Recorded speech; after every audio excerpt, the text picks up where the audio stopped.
الحمل بالنسبة لك قيء وغثيان ودوخة وزيادة في الوزن، رحلة صعبة مش كده؟ لا، مش دي الحقيقة. في شهور في الحمل جميلة جدا لازم تتعرفي عليها وتستمتعي بيها.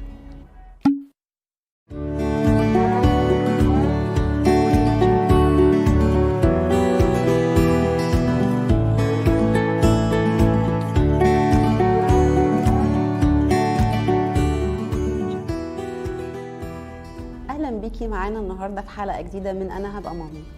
النهارده هنتكلم عن اجمل شهور الحمل، ودي بتكون المرحله الثانيه من الحمل او الثلث الثاني.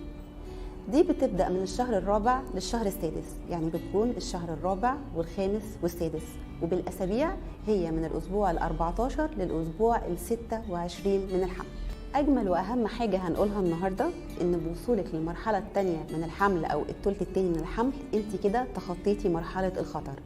تجاوزنا الوحم بكل مشاكله، شهيتنا بقت افضل بكتير، الجسم ابتدى يتاقلم مع التغيرات اللي ابتدت من اول مراحل الحمل، وبقت حياتك شبه طبيعيه.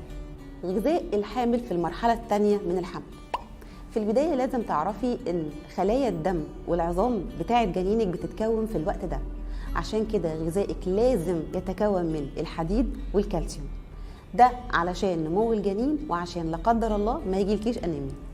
اطعمه مفيده للحامل في المرحله الثانيه من الحمل، اطعمه تحتوي على الحديد زي الفاصوليا البيضاء والسبانخ والخضروات الورقيه واللحم البقري والعسل الاسود. اطعمه غنيه بالكالسيوم زي الباميه والشوفان والبروكلي. واهم حاجه ما ننساهاش هي شرب الميه بشكل كافي والسوائل والفاكهه. ازاي بقى تستمتعي بحملك؟ اولا لازم كده تتخيلي ان فتره الحمل دي حاجه كده زي الجيمز، وانك الحمد لله اجتزتي المرحله الاولى بنجاح. طب لازم بقى يبقى في مكافاه حلوه ليكي، يعني لبس اريح شويه، احذيه مريحه لرجلك لما تمشي شويه، ممكن كمان كتاب عن الامومه او الحمل للي بيحبوا القرايه، نحجز كده في جلسه يوجا ندلع نفسنا، استمتعي شويه. لحد هنا وخلصت حلقتنا، بتمنى تكوني استفدتي منها.